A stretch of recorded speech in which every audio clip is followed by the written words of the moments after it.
Hello， 大家好。疫情大爆发使加拿大很多房主失业并面临财务困难。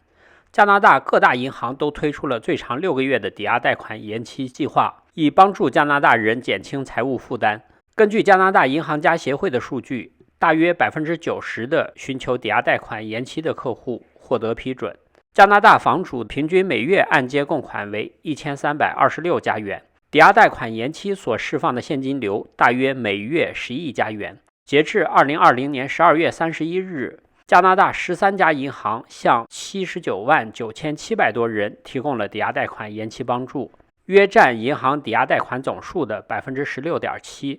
截至2020年12月31日，超过76万1000人的抵押贷款延期已经到期，约占银行抵押贷款延期总额的 95%。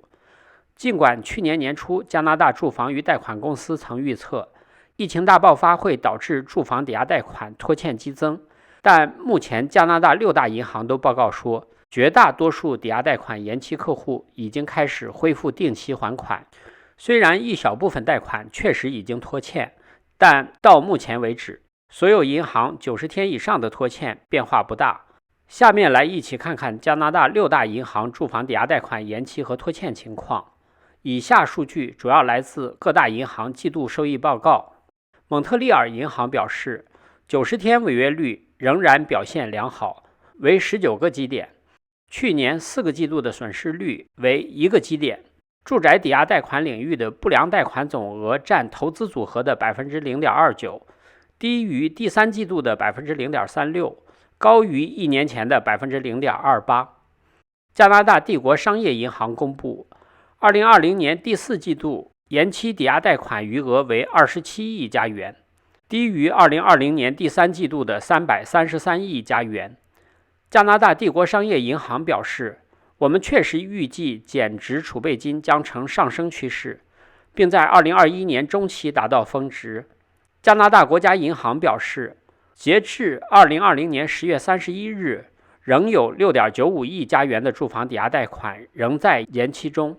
占贷款余额的 0.9%， 低于截至2020年7月31日的37亿加元的贷款延期。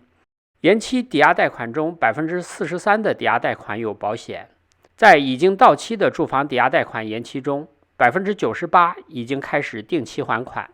加拿大皇家银行表示，住宅抵押贷款90天以上的违约率从1年前的 0.19% 降至 0.16%。截至2020年第4季度，仍有63亿加元贷款延期，比去年第3季度的390亿加元下降了 84%。加拿大皇家银行表示，预计到2020年12月31日，约 76% 的贷款延期到期，其余大部分将在2021年3月前到期。加拿大枫叶银行表示，预期90天以上的抵押贷款从1年前的 0.2% 降至 0.15%。目前只有30亿加元的贷款处于延期付款中，较2020年第2季度的743亿加元峰值下降了 96%。道明银行表示，住宅抵押贷款组合中的不良贷款总额升至 0.18%， 高于1年前的 0.14%。延期条款现在基本已经到期，延期抵押贷款比上一季度减少了410亿加元。加拿大住房与贷款公司称，在疫情爆发前的几个月中，零售、建筑和服务业工人是最常见的抵押贷款延期支付者，而教育和卫生保健工作者抵押贷款延期低于平均水平。数据显示，休闲和娱乐业的失业率在去年4、5月份增长了 12.9%， 但这一高峰并没有导致大量的延期。到去年6月底，由加拿大住房与贷款公司承保的未偿还抵押贷款的人中，有 17.9% 选择了延期还款，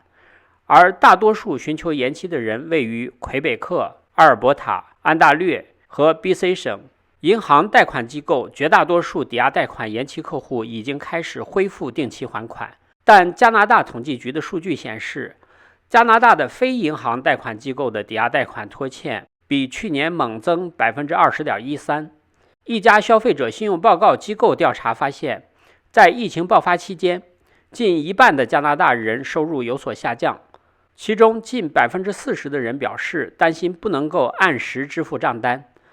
加拿大统计局数据显示，到2020年底之前，家庭债务在可支配收入中所占的百分比升至 170.7%， 明显高于第二季度的 162.8%。今年1月6日，加拿大最大的房地产投资支持和教育组织之一的房地产投资网络发布的一份报告显示，未来法拍屋的销售量可能日益增加。他们提醒潜在的买家做好购买法拍屋的准备。该报告认为 GDP 的急剧下降需要大约18个月的时间才能在房地产市场中发挥作用。从2020年2月起的18个月，经济衰退影响房地产市场的目标时间应该是今年的第3季度中期。加拿大统计局的数据显示，2020年12月失业率升至 8.8%， 预计今年1月份的失业率将进一步提高。这些都意味着危机并未过去。以上就是今天我想给大家分享的内容。我的频道每天都会分享一些加拿大的生活经济、房产资讯，欢迎订阅。谢谢观看，再见。